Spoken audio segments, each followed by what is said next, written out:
How many of you have friends in Caranavi in Bolivia? I have many of them, but my grumpiest friend is definitely David Vilca. Why don't we go and visit him this week?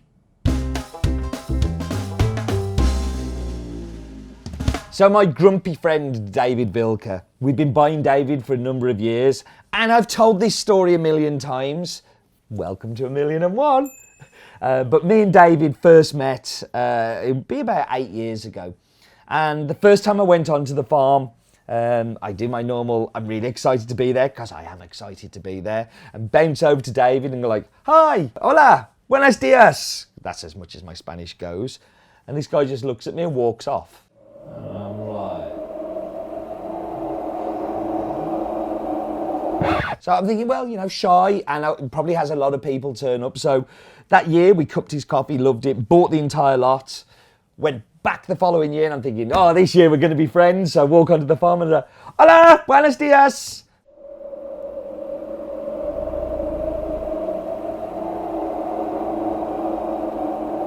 Acknowledges me, walks off. So I'm like, okay, what's going on? So as we're driving away from the farm and I'm talking to the exporter, I was like, okay, I don't get it. Like, he doesn't have to like me. Like, lots of people don't like me. I'm used to that. But I'm like, I just like, what's happening?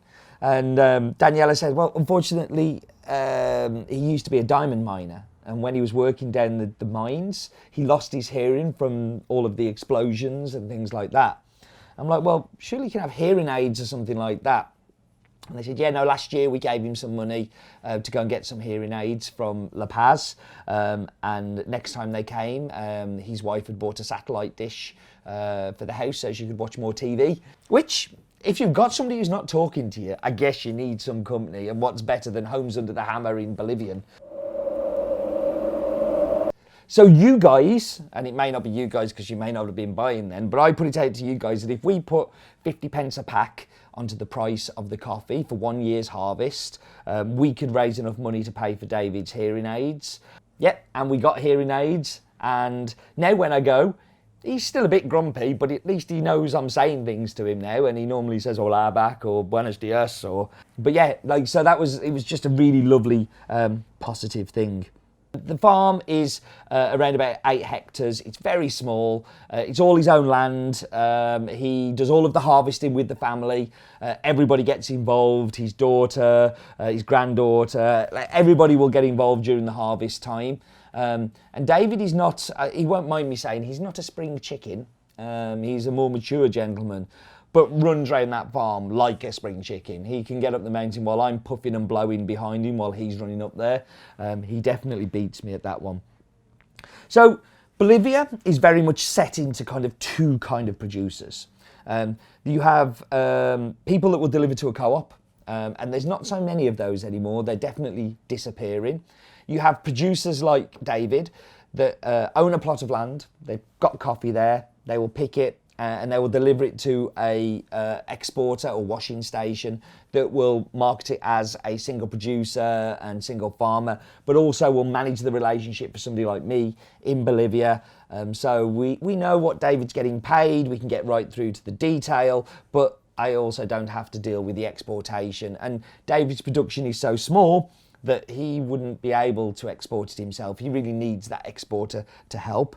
And then you have things like Alicitas and the other Bolivian farms that we've seen coming through. So trying to think of the top, Waliki and other farms in Bolivia where they're big and they tend to be owned by somebody that owns an exporting company as well and will be sold as a single estate. And they tend to have those names, you know, like Alicitas. Which one's better? I actually kind of like both, because I think sometimes on the bigger farms you do tend to get a little bit more consistency because people are being paid to pick at certain times and paid to pick in a certain way.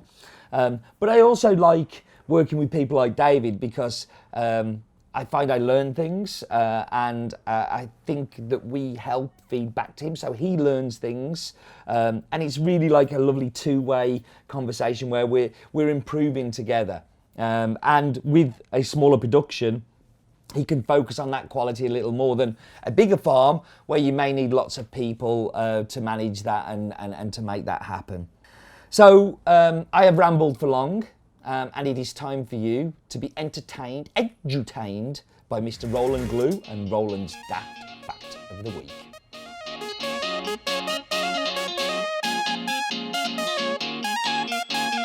I could actually spend a long time trying to find him on this one. So we're going to start changing the name of this section to Roland's Daft Fact, but Where's Roland? Very similar to Where's Wally. In fact, we should just keep the Where's Wally part, but come with me, I believe he's downstairs. So how are you with stairs, Wobble Cam? Are you okay? Good. Find out. Yeah, we'll see. Oh, I found him. He is downstairs. Hello, Roland. Do you have a Daft Fact about Bolivia for us? I do. Did you know that Bolivia has the world's largest deposit of lithium? It can make it a very rich country. Underneath the salt flats, which is beautiful.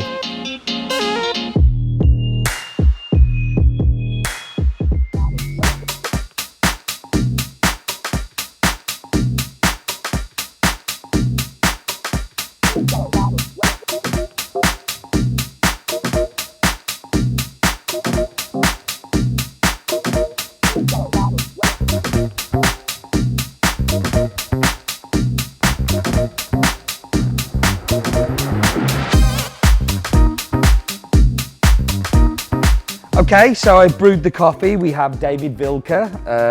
But before we do that, we should go to Rate My Brew, your Instagram photos by using the hashtag #hasbeen.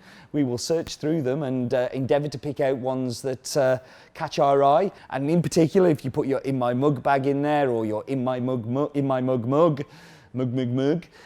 you will stand more chance of being featured on there. But this week we have Bison York, which is one of our wholesale customers up in York. You should definitely go check them out if you're up there. And they do some lovely latte art pictures, and this is just one of the many beautiful pictures, staged and set, that they do on Instagram. And you should definitely give them a follow too, because they're always interesting stuff. So, into the cupboard of doom. Everything's doom. We're all doomed. Oi! Oh, wow. Okay. This is a blast from the past. A very, very small Has Been logo on this one, on a very, very large mug. So let's go in there. So I remember cupping this one, and there were three of us around about here, maybe over there somewhere, but we were here, and all three of us at the same time came up with the same descriptor, which was cola. And it really does have that cola fizz and also that kind of like dark, sweet caramel flavour to it as well. Really heavy bodied. And it does have a little bit of effervescence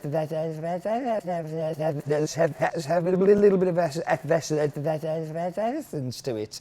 So it actually really fits that cola descriptor super well. I'd be interested to hear if you agree. Thank you very much for joining as always. Please do use those hashtags, and please do remember, life is too short for bad coffee.